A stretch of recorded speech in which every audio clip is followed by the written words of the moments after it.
Kada nanesete ovaj prah na srebro, rezultat će vas oduševiti. U ovom kratkom videu ću vam pokazati što se događa kada namažete srebro ovim prahom. Za početak, trebat će vam mala plastična ili staklena posuda u koju ćete uliti malo vode. Zatim dodajte 2 do 3 cm paste za zube i dobro promiješajte dok se pasta ne rastopi u vodi.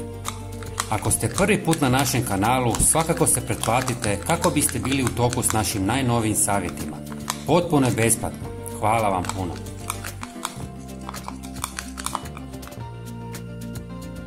Zadnji i ključni sastojak je 1 žlica bijelog praha, odnosno sode bikarbone. Sve dobro promiješajte. Možete koristiti svaki sastojak zasebno, ali ovako je još učinkovitije.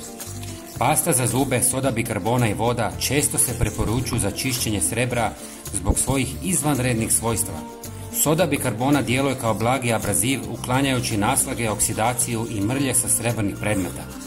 Njezino nježno abrazivno djelovanje pomaže u poliranju srebrne površine.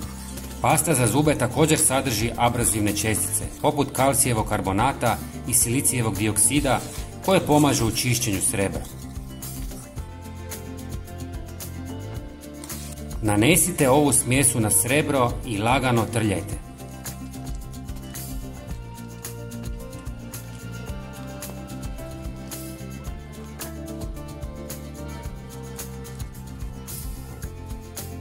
Nakon nekoliko minuta isperite pod vodom.